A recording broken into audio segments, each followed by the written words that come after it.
Good morning. Good morning and welcome to the Unitarian Universalist Church of Long Beach. My name is Rev Lissa. I'm so glad to be with you this morning. Welcome to our newcomers and visitors. We're so glad you're here and coming to check us out today. We hope you find us to be a welcoming place for you, whether you are just stopping by or you are seeking a spiritual home. It is a good time to be in community together, so welcome. Welcome to everyone joining online.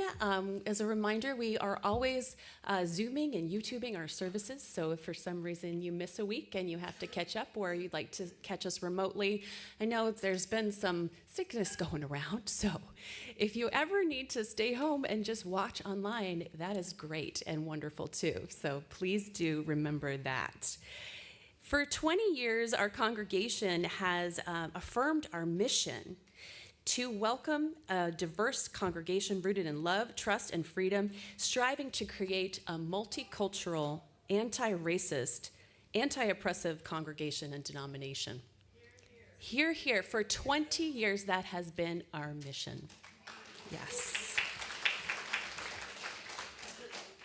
And we are in the process of renewing our mission, and you'll be hearing in the next few weeks our updated mission and vision for you to reflect on and affirm together. But today we root down in that history. Since 1913, we have been a progressive Unitarian Universalist congregation on the east side of Long Beach. And we affirm that love is the power that liberates us and binds us together.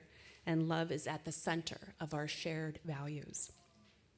So if you are new today, please do stop by our membership table and let us know who you are. You can also scan that QR code to get us some more information about you so we can reach out to you. And please do take a moment to silence those cell phones and electronic devices if you have them. Just helpful reminder. I always remind myself of that as well. So we can just have some time together that is device-free. All right. So let's take a moment to greet one another. You can stay in your chair and simply wave. You can get up and move around. Let's say hello.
All right, finding our way back to our seats.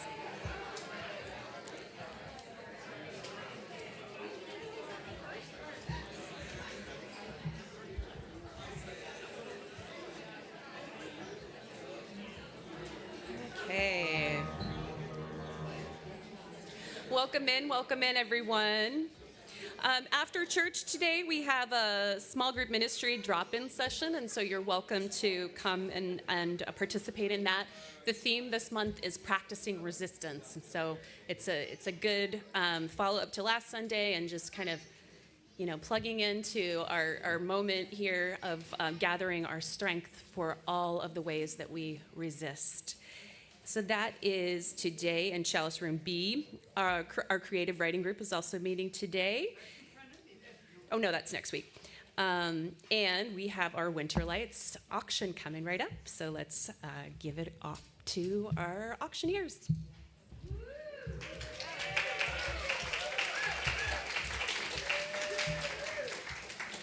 Okay, so the online auction, which means the portion you guys can see ahead of time, goes online in 3 weeks. There's not a lot in there right now, guys. If you were saying, oh, I'll get around to it, it's time to get around to it. Now's the day. The basket team, today is their last day collecting. So if you wanted to get basket stuff, talk to us. The team is starting tomorrow morning. We might be able to connect with you and pick up your things.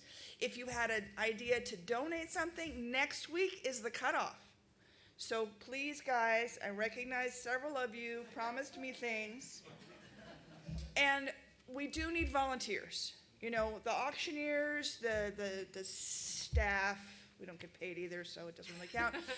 We can only do so much. We need your help. We transform this entire room. And we have some help tearing it down. We have no help putting it back. We need church on Sunday. So sign up to help, bring food. Do you want to say anything about Yeah, sure. This is an interesting contrast right here. I have to say. Contrast. Hi, folks. My name's Elaine. I think this is my third or fourth time auctioneering. How many volunteers do we have so far?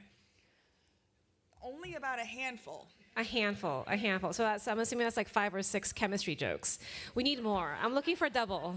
All right. So my promise last week, in case you missed it, 1 chemistry joke per volunteer. So that puts us at 5 or 6. I like to share more. I have a lot, you guys. But overall, it is a really good time. It's one of the, I know we're usually here in our rows and seats and things. But the auction is really a nice community event of just, everything that this church has to offer, pretty much. Everything from the meals to events to people cooking, celebrating things. I know the Nowruz dinner is always a hit. So there's always something. And also with the baskets too. If you don't have to necessarily donate a whole basket, if you have things, the folks, the volunteers that are working on the baskets will theme it for you. All right. So we can be really creative with this. So in any case, I look forward to auctioneering the items and the events that you have to bring. But in order for that to happen, you have to bring the events and the items to bring, and it'll be a good time. Also volunteers, because again, chemistry jokes. Thank you. Pick up a card if you have any questions. We'll be at the table. Awesome. Thank you. All right. Let's take a minute to just settle in and take a deep breath as we begin our service. It's been another intense week, and so we are here glad to just reflect, restore, and be present with one another. Bernice King, daughter of the Reverend Dr. Martin Luther King Jr. and Coretta Scott King, is still quite an amazing leader, and she has been really active on social media these days, reminding us of the role of nonviolence in our current moment. And as we have all week, our hearts and thoughts have been in Minnesota as we have watched our friends and our colleagues resisting in all of the ways that they can a cruel and brutal attack on their communities. We remind ourselves of the words of Coretta Scott King, who was one of the most articulate theologians of the beloved community. And so we ground ourselves in our chalice lighting words with our understanding of beloved community, that beloved community is here, between and among us. It is in Minnesota, it is in our country and in our world. So these words about beloved community, we will then follow with the words of the Reverend Dr. Martin Luther King Jr., embodied in your voice. So if you find your order of service, we will be reading along for our chalice lighting.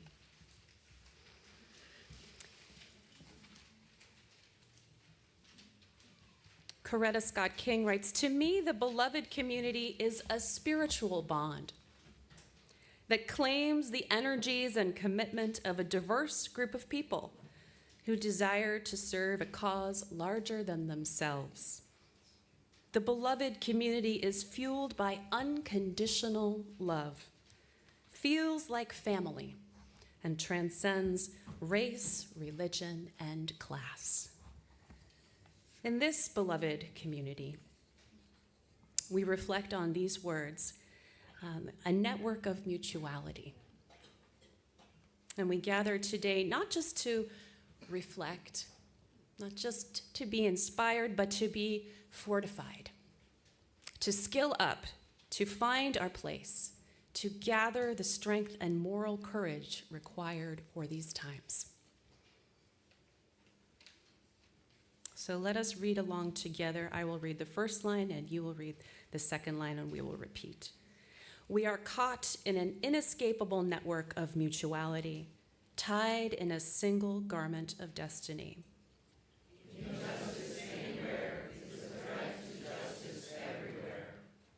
There are some things in our social system to which all of us ought to be maladjusted.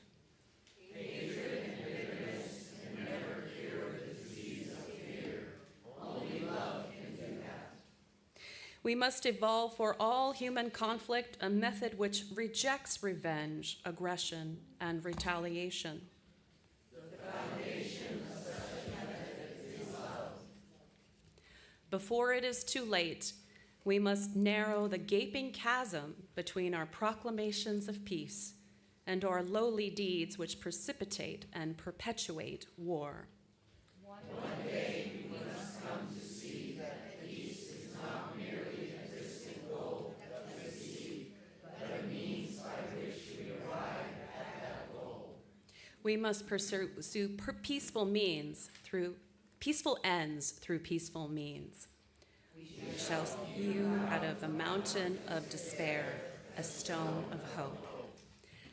The chalice we light today is a symbol of our faith, binding us together, reminding us that our strength is in our shared hope for the world, our common work, the creation of beloved community.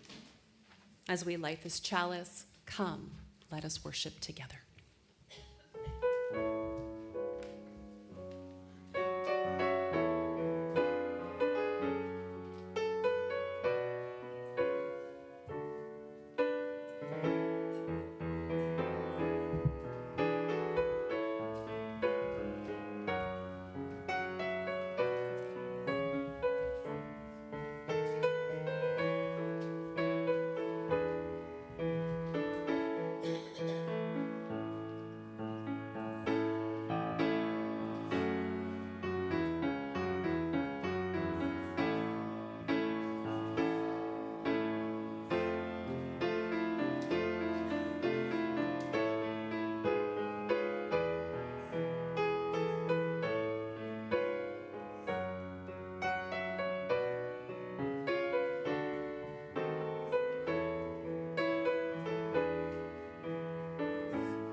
morning, everyone.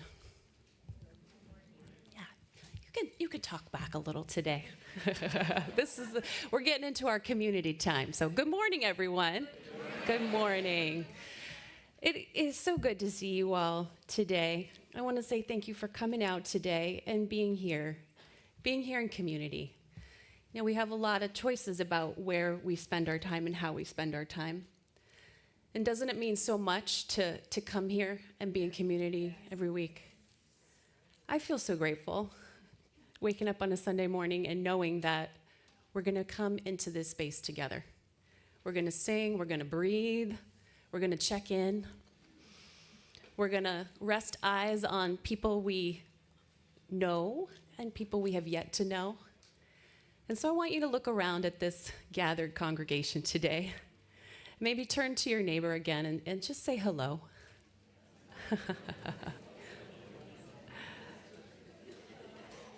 Yeah, say hello. That's good.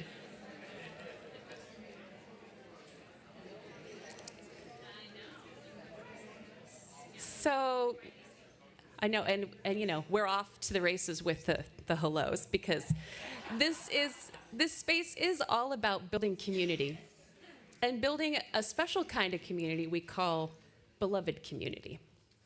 And we didn't just make up that word. We didn't just make up that phrase out of nowhere. It came from somewhere, right? It came from somewhere.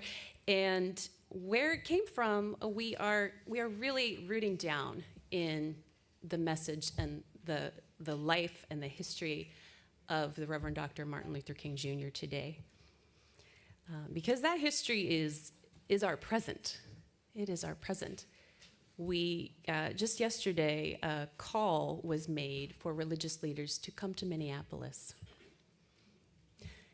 Said, Dr. King called religious leaders to Selma, and we actually have someone in our congregation who was called.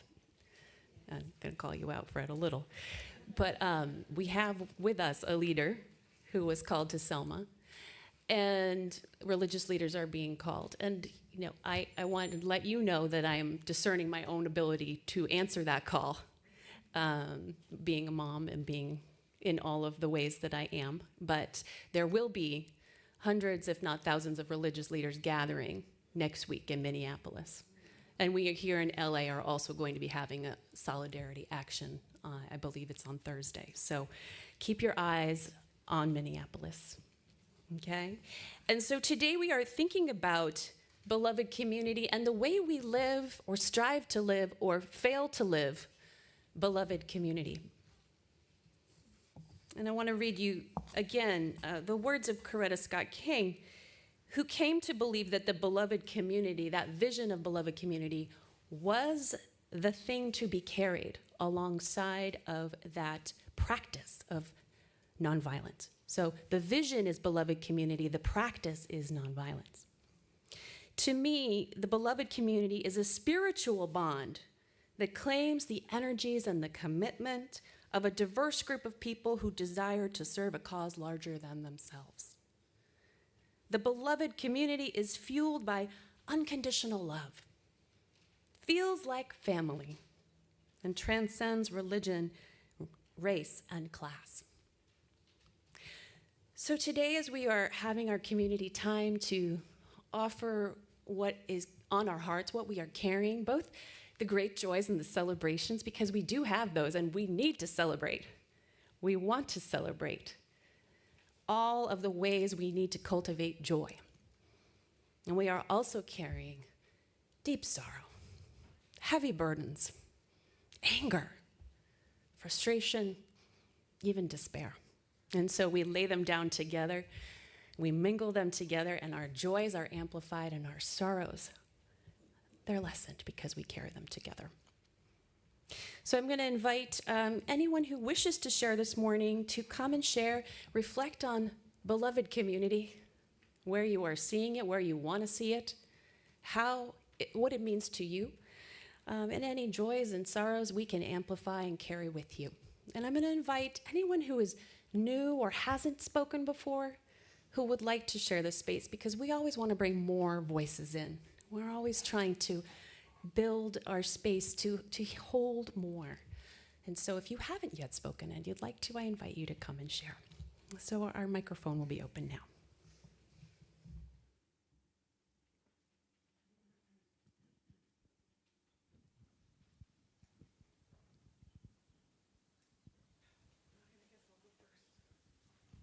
Reminder, anyone who hasn't yet shared, I'm going to invite you to come forward if you haven't yet shared and you'd like to share. Or if you're new, you want to introduce yourself, because we got some great oldies here.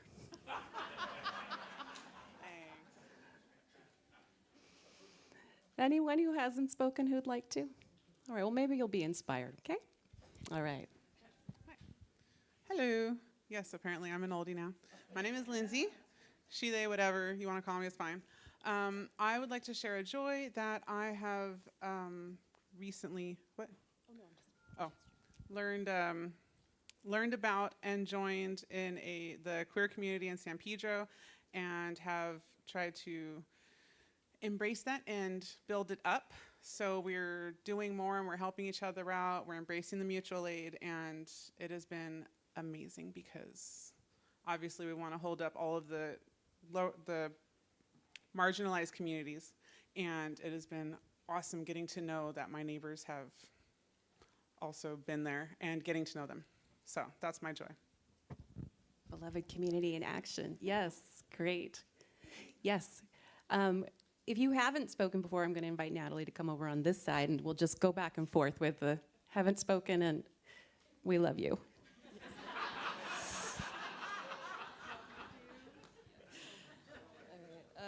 Hi, my name is Megan. I actually have spoken, so this is embarrassing. But about 8 months ago, I had come up here and shared that my cousin had been ill. She had recovered from that, and unfortunately, last month she passed away at the age of 52. And you know, it's both a joy and a sorrow, because for the first time in many years, our family was able to come together over Christmas for her funeral. And despite her best efforts, she was on time to her funeral. So, and in terms of joy, my auntie, who just turned 71, who has been climbing the walls in retirement, just not knowing what to do, has recently gotten a job at H&R Block. So I'm very proud of her and happy for her. So a lot of good family news and, you know, finding joy in sorrow. Hi. I'm here every day. I actually do the video switching, so I'm Natalie. It's nice to meet all you guys. Quick, it's a joy and a sorrow. I want to shed light a little bit of what's happening in Iran right now, because my closest friend, she's from Iran. It's been a total internet blackout there. Thousands are being killed, and I just got word from her that her parents had to escape the country. They were able to get safely to Georgia, and we were I'm so relieved, but it's also so painful knowing what everyone's going through there. People are fighting so hard to fight the regime there, and it's just not being talked about enough here. I'm very grateful that her family was able to escape, but there are thousands and thousands that are getting killed. So I just want to shed light for that.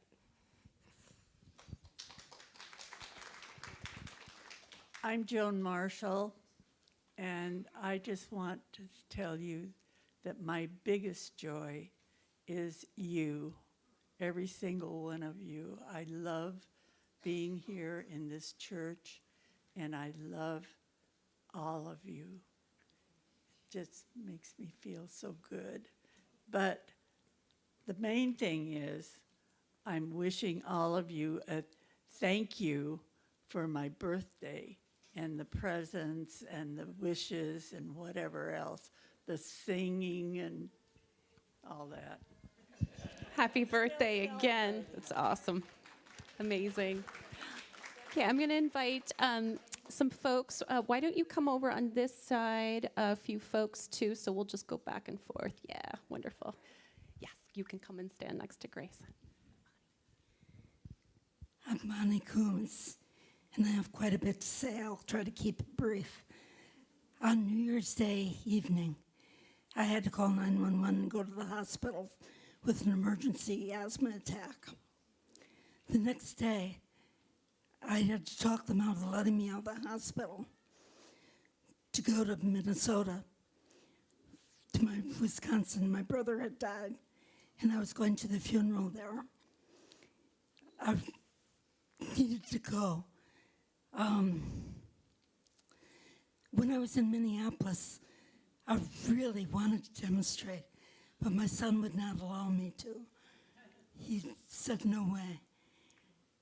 But it was really hard not to.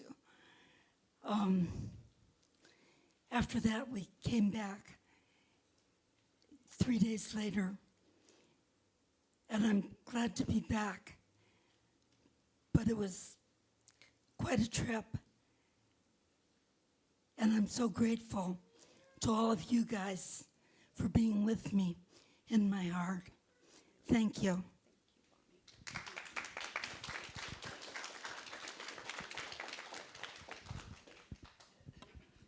Hi, everybody. My name is Grace, and I've been a member of this church for about 24 years and have a joy and a sorrow that's combined.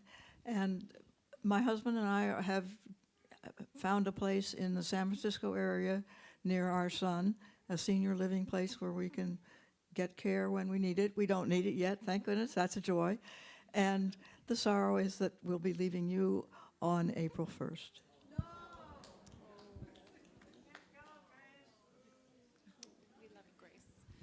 We love you, Grace, and we'll celebrate you in these months before you take that leave.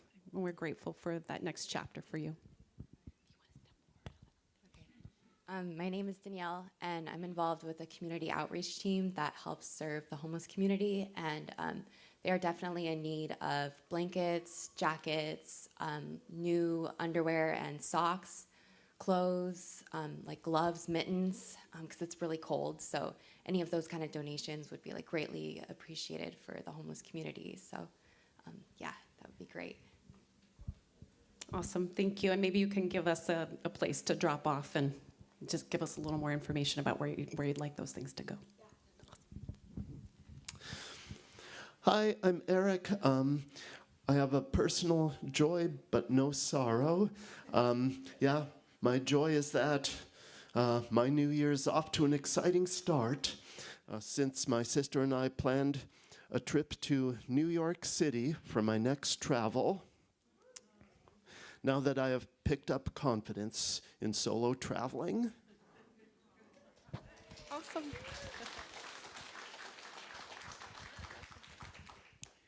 Good morning. My name is Amanda Shipman. And when I walked in, my friend Audrey and I live in Carson. And she said, let's go and try this church. And of course, we had to turn around to try to get a parking space in the whole bit. But we met Mackenzie, who not only helped us with the parking, but also walked in with us. I am originally from Alabama, very involved in the civil rights with Dr. Martin Luther King, finished an HBCU school, which is Tuskegee University. And I'm sure most of you probably know Booker T. Washington and George Washington Carver. But the wonderful thing that happened when I walked up and heard you playing the Negro National Anthem, it really touched my heart very strongly. And I said, I think I need to get up and say something. And this really made me feel very good. I was involved with the Selma Walk. I was involved in testifying, working with the NAACP for voting rights. I have lived in Carson for over 50 years, but my roots have still been to Alabama. And I'm so glad to be here. And this is what made me feel so good. Thank you.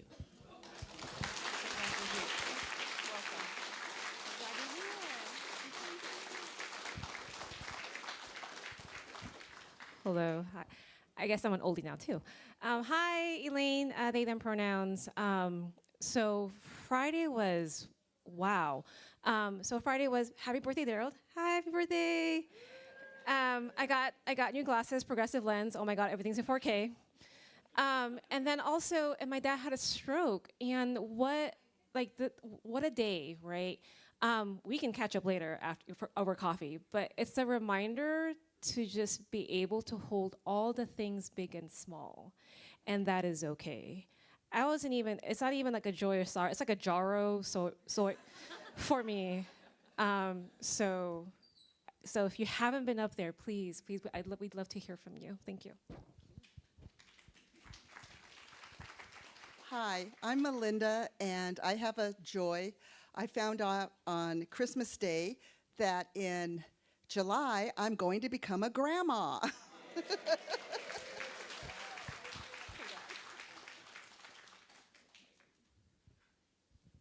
Hi, Presley, she, her. I don't know how to top that joy, but I do want to give a shout out to our mission and vision team. Building Beloved Community has been a huge part of the mission and vision process. So I want to first say thank you to Gina, Michael, and Michael, because this has been a whole process, but we have persevered, and I'm so thankful for that team. And I also want to say thank you to all of you who participated, from the learning circles to giving listening circles to your feedback and everything else. It helped me really understand what this church needed and wants going forward, and I think that the statements that y'all are going to see are really going to help us in our justice work. They're really going to help lead us and guide us where we want to go. So again, big shout out and big thank you to our team and to everyone who participated. Thank you. Hi, my name's Arison. I've been here on and off for the past several months with my wife. I've never spoken before. I'm going to rant for a minute, so I apologize in advance. I have a joy/sorrow that I'd like to share. I found out at the start of this year that I was getting promoted at my job, which is something that I've been working for several years. And then it was immediately followed with, you have to lay off half of your team. And these are people that I've been working with for 4 years. They're people of color. It's really upsetting to me, and it's been weighing on me very heavily. And I came here last weekend. Obviously, the stuff with Renee Good has been really intense. And I just feel like I can't look anywhere else without seeing something upsetting. And I really haven't known where I fit within any of that. And then you showed this graphic, this framework that was like, where do you fit? And I'm a musician, I'm a writer, and I said, well, I do have art that I could share. And so this week, a few days ago, there's this song that I wrote called Go to Sleep, and I made a video of Donald Trump falling asleep in a bunch of meetings set to that song. And it's been viewed like 100,000 times by people all over the world. And they've been commenting in every language that you can think of, basically saying, this guy stinks. And it's restored my faith a little bit, and that's all. So thank you very much.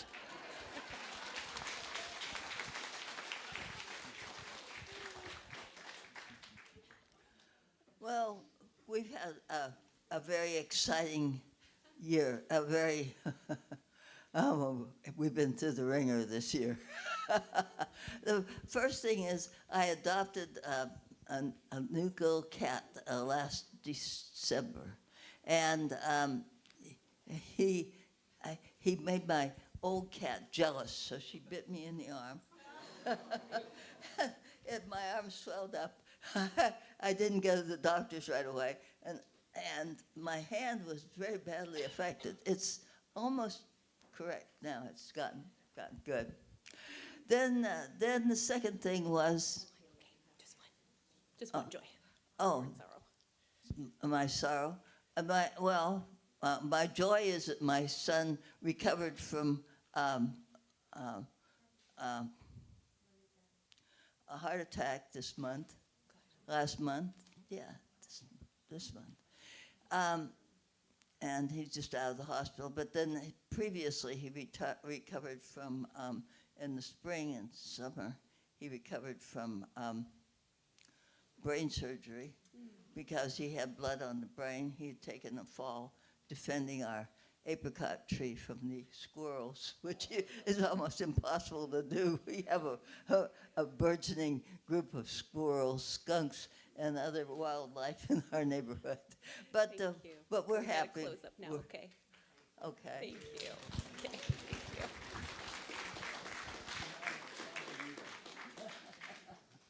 Thank you, Joan. I read yesterday that Ben Giver and others in the Israeli Knesset are pushing to pass a bill to start executing of the remaining prisoners. That are over 10,000 prisoners, the Palestinian prisoners in Israel. So they're, in these couple of weeks, they're trying to push to pass this bill to start executing them.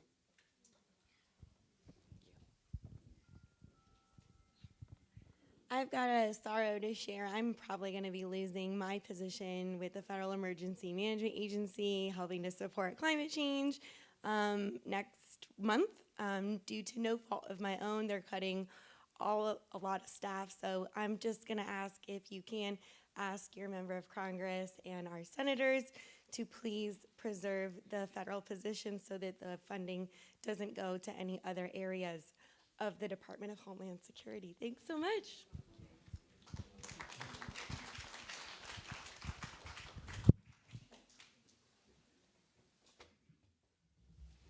And to close our time of joy and sorrow, I'm going to share one online from Catherine and Albert Bennett Huang.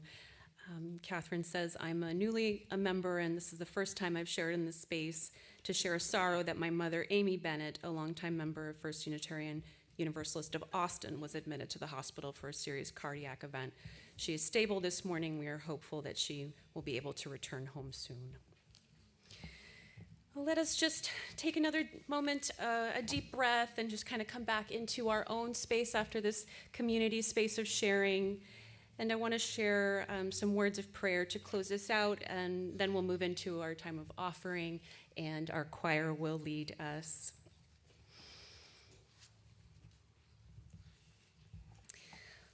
And these words of prayer are offered by the Reverend Marjorie Bowens Wheatley, who was a pioneer in our denomination, a social justice leader, and an organizer of Black Unitarian Universalists, sharing gifts and resources and wisdom. She writes, if recognizing the interdependence of all life, we strive to build beloved community, the strength we gather will be our salvation. If we join as siblings, the pain of our aloneness will be lessened. And in this spirit, we build beloved community and move towards restoration. And so may we be blessed with discomfort at easy answers, half-truths, and superficial relationships, so that we may live deeply and with integrity. May we be blessed with anger at injustice, oppression and exploitation of people, so that we may work for justice, peace, and freedom. May we be blessed with tears to shed for those who suffer from pain, rejection, hunger, and war, so that we may reach out our hands to comfort them and turn their pain into joy. And may we be blessed with enough foolishness to believe that we can make a difference in this world, so that we can do what others claim cannot be done, to bring justice and kindness to the world. Amen. Our ushers will now move through our congregation to receive your gifts while our choir joins in song.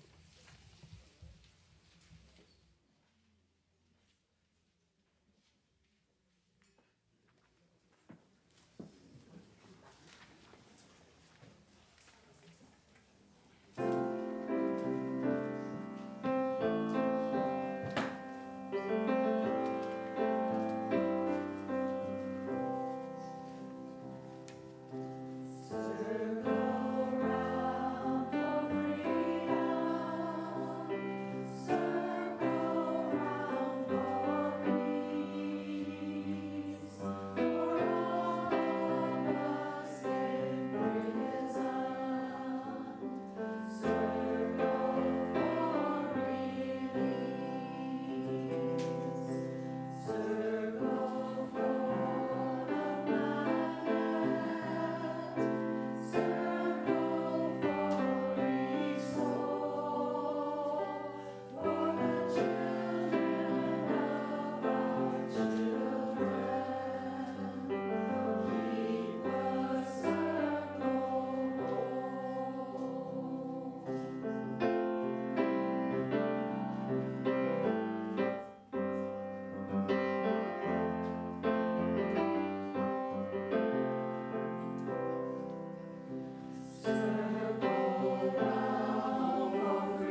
And now I'd like to invite our readers to come up and join me on the chancel. We're going to be reading selections from the 1966 Ware Lecture, which was delivered to the annual Unitarian Universalist Association of Congregations General Convention by the Reverend Dr. Martin Luther King Jr. in 1966.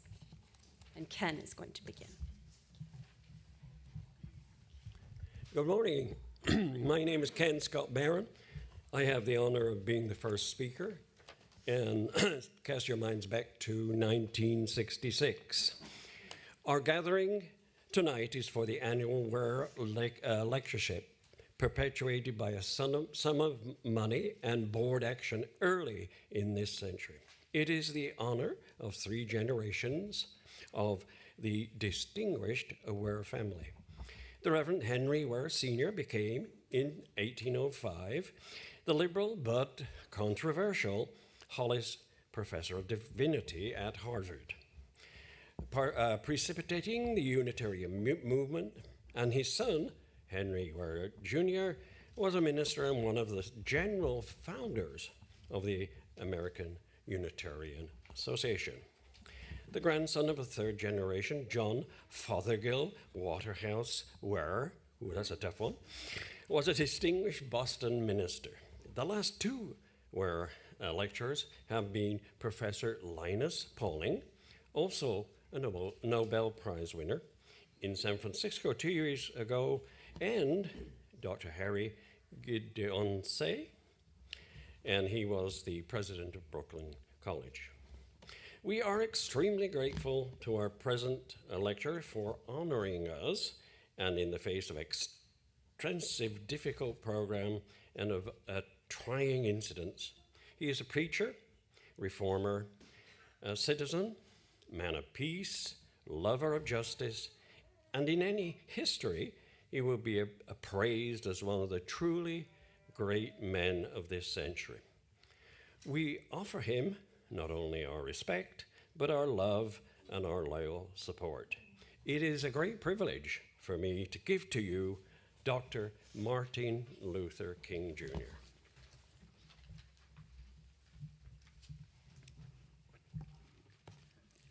I need not pause to say how delighted I am to be here tonight and to have the privilege of being with you for this important meeting. There are those wonderful moments in life when you speak before a group that is so near and dear to you that you don't feel like you have to engage in the art of persuasion. You don't feel like you're in the midst of strangers. You know that you're with friends. I can assure you I feel that way tonight. My own personal experience with Unitarian Universalism began when I was a student at Boston University back in the 1950s. I can remember on several occasions visiting the Arlington Street Church where your distinguished Dr. Greeley pastored at that time. And I can remember beyond that, in the early days of ministry, indeed, beyond that, in the early days of the bus boycotts in Montgomery, Alabama, 3 of your ministers visited and encouraged me during that very difficult and trying period. I refer here to Dr. Cole, Alfred Hawkins, and my dear friend on the platform tonight, Homer Jack.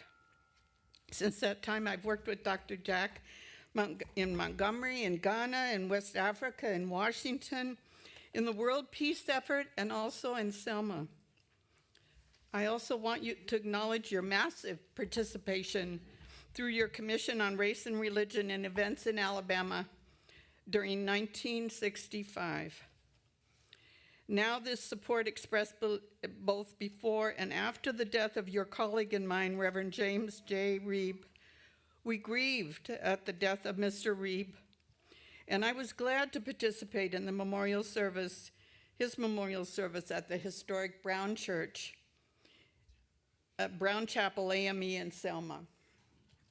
The Southern Christian Leadership Conference, which I have the honor of serving as president, participates with the American Friends Service Committee and the Unitarian Universalist Association in the James Reeb Memorial Fund. So far, we've substantially helped the family of Jimmy Lee Jackson and other victims of racial violence.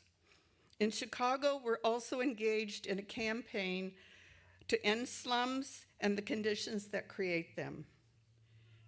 We are happy to welcome the cooperation of Unitarian Universalists in that movement. So you can see that in the many different ways, and for a long time now, we have worked together in a very meaningful way. And I want to express my personal appreciation for your support. And let me say that it's been of inestimable value in the conference continuance of our humble efforts. I would like to use as a subject the church remaining awake during a great revolution.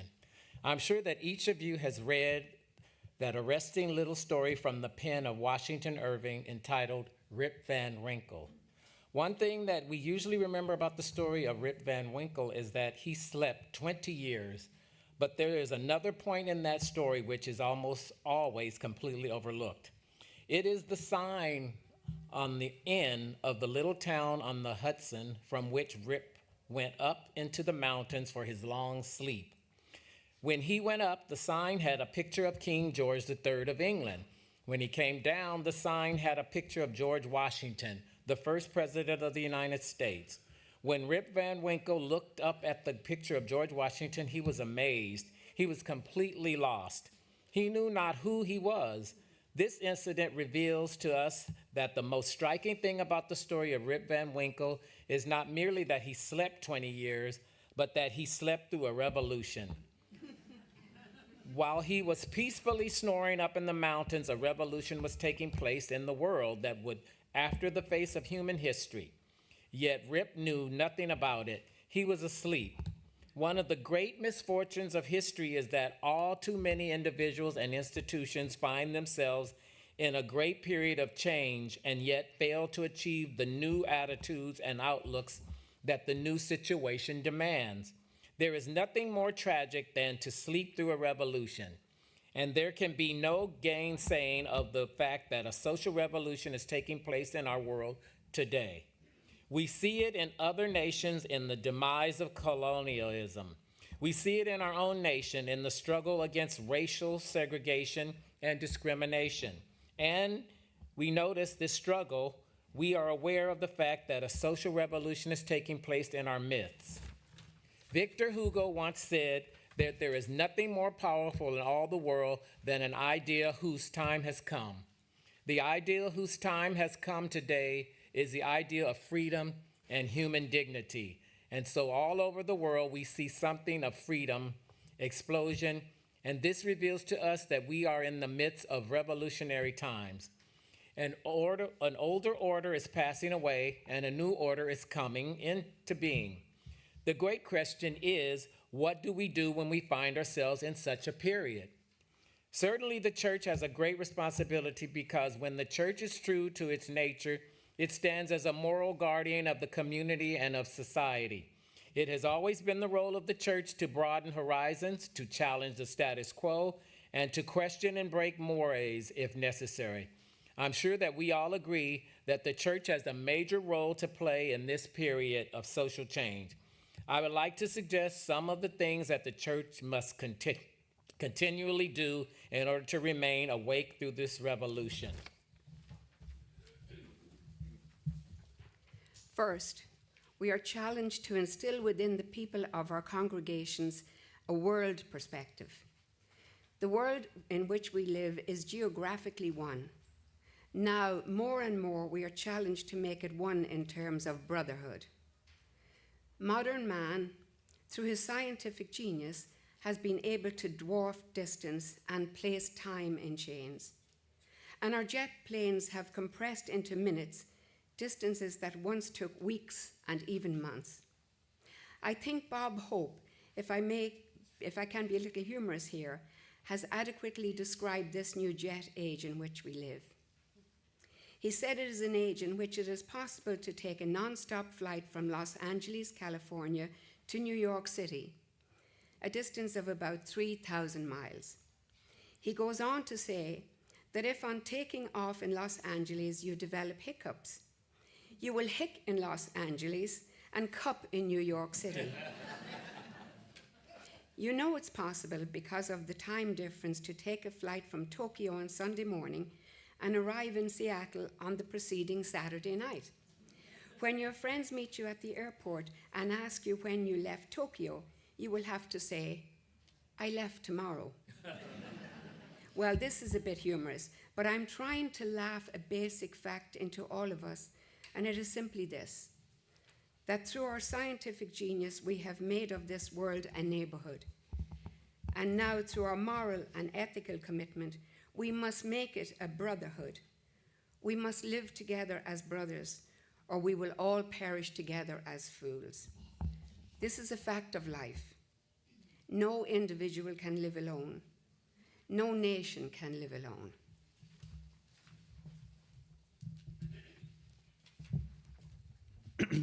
There is another thing that the church must do to remain awake. I think it is necessary to refute the idea that there are superior and inferior races. We must get rid of the notion once and for all that there are superior and inferior races. It is out of this notion that the whole doctrine of white supremacy came into being. And the church must take a stand through religious education and other channels to direct the popular mind at this point, for there are some people who still believe this strange doctrine. Now, fortunately, I'm sure you don't have any Unitarian Universalists who believe this, but I think some of my Baptist brothers around the South believe it, and I would like to get you to help me out with some of my brothers. It's a strange notion that has made for a great deal of strife and suffering. The next thing that the church must do to remain awake through this revolution is to move out into the arena of social action. It is not enough for the church to work in the ideological realm and to clear up misguided ideas. To remain awake through this social revolution, the church must engage in strong action programs to get rid of the last vestiges of segregation and discrimination.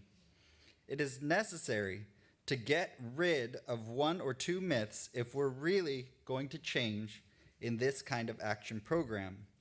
One is the notion that legislation is not effective in bringing about the changes that we need in human relations. This argument says that you've got to change the heart in order to solve the problem, that you can't change the heart through legislation. They would say you've got to do that through religion and education. Well, there's some truth in this. Before we can solve these problems, men and women must rise to the majestic heights of being obedient to the unenforceable. I would be the first to say this. It may be true that you can't legislate integration, but you can legislate desegregation.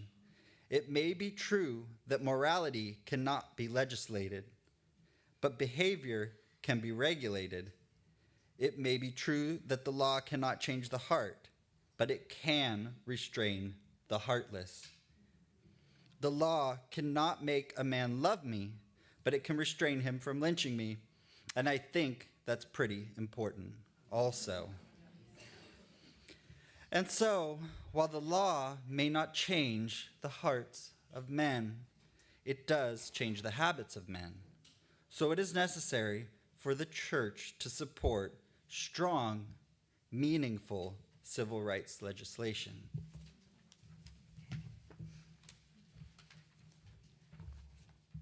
Now, let me say that I'm still convinced that nonviolence is the most potent weapon available to oppress people in their struggle for human freedom and human dignity. I'd like to say just a word about this philosophy, since it has been the underlying philosophy of our movement. It has power because it has a way of disarming the opponent. It exposes his moral defenses. It weakens his morale. And at the same time, it works on his heart and on his conscience, and he just doesn't know what to do. If he doesn't hit you, wonderful.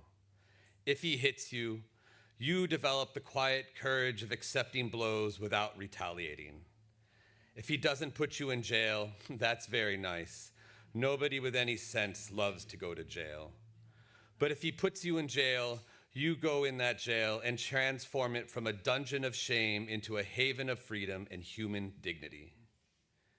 Even if he tries to kill you, you develop the inner conviction that there are some things so precious, some things so eternally true, that they are worth dying for. If a man has not discovered something that he will die for, he isn't fit to live. There's another good thing about nonviolence. Through it, a person can use moral means to procure moral ends. There are still those who sincerely believe that the end justifies the means, no matter what the means happens to be, no matter how violent or how deceptive or anything else they are.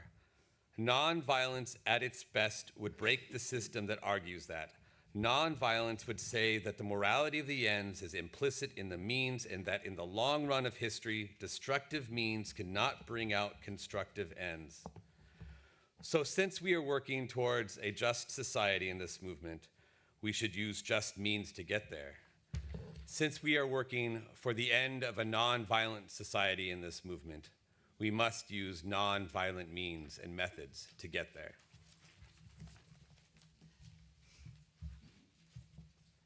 Another thing about this philosophy, which is often misunderstood, and that it says that it's best the love ethic can be a reality in a social revolution. Most revolutions in the past have been based on hope and hate, with the rising expectations of the revolutionaries implemented by hate for the perpetrators of the unjust system of the old order. I think the different thing about the revolution that has taken place in our country is that it has maintained the hope element at the same time it has added the dimension of love. Many people would disagree with me and say that love hasn't been there. I think we have to stop and talk about what we mean in this context, because I would be the first to say that it is nonsense to urge oppressed people to love their violent oppressors in an affectionate sense. But I'm certainly not talking about that when I talk about love standing at the center of our struggle. I think it is necessary to see the meaning of love in higher terms. The Greek language has 3 words for love. One is eros, another is the word phileo, and another is the word agape.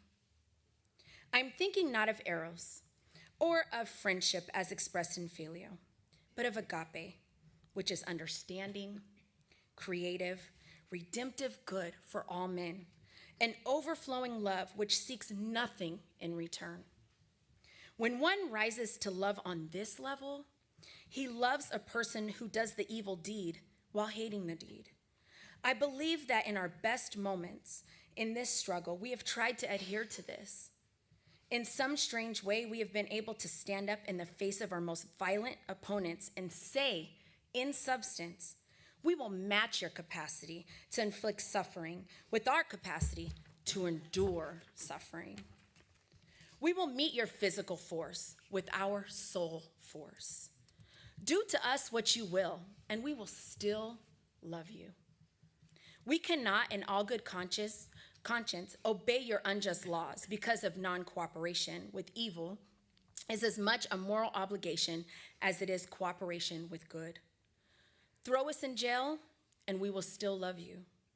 Threaten our children, bomb our homes, send our hooded perpetrators of violence into our communities at the midnight hours, and drag us out on some wayside road and beat us and leave us half dead.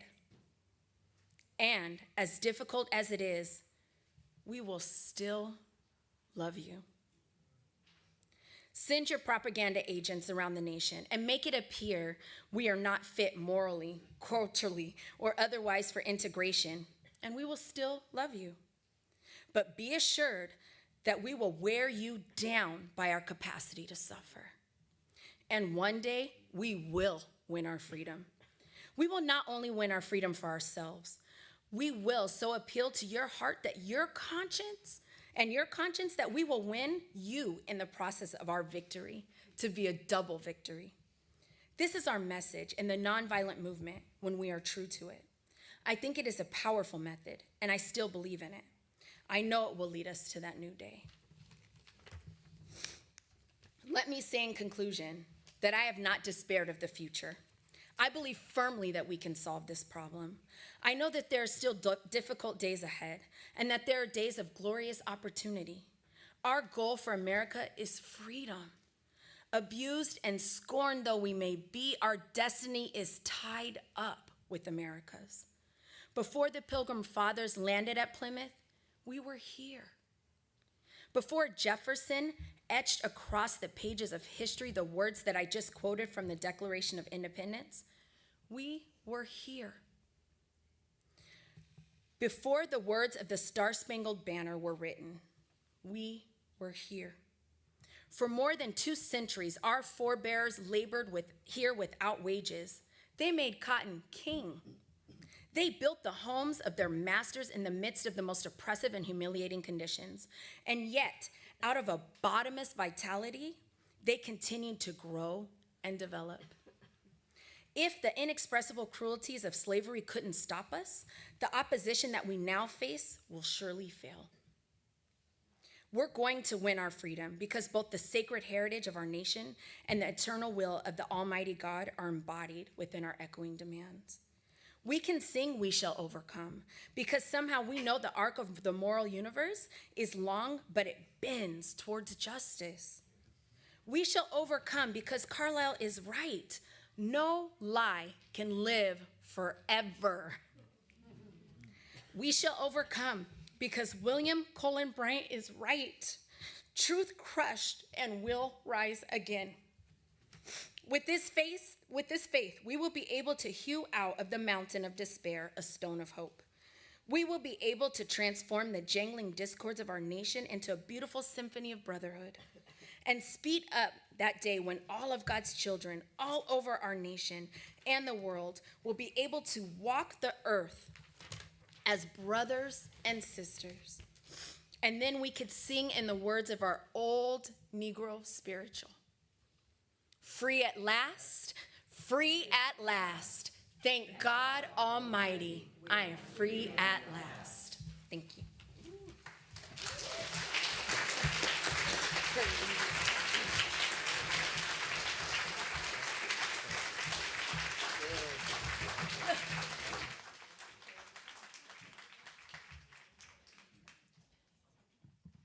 Please rise in body or in spirit and join us in singing.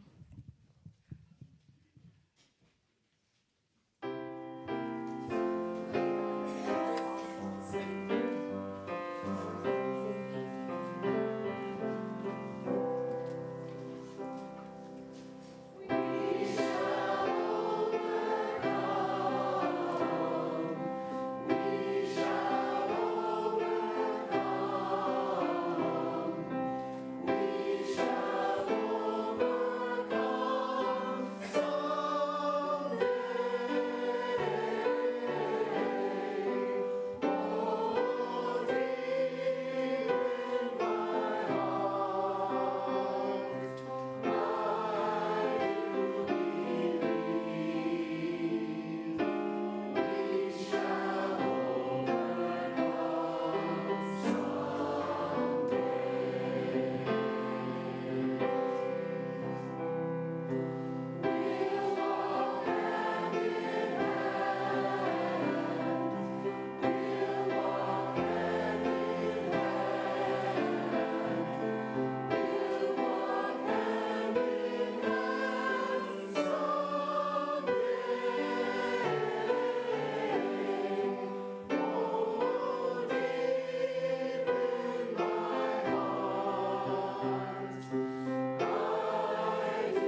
And we call to mind the words of prayer as we go on our way.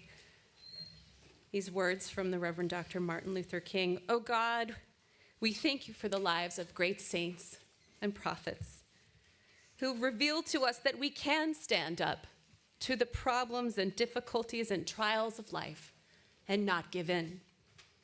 We thank you for our foreparents who have given us something in the midst of darkness, of exploitation and oppression, to keep going. Grant that we go on with the proper faith and the proper determination of will, so that we will be able to make a creative contribution to this world. In the spirit of King's message today, we pray for that strength and moral courage to keep going, to live lives of conviction and action, centered in love and justice, for we shall overcome. Amen.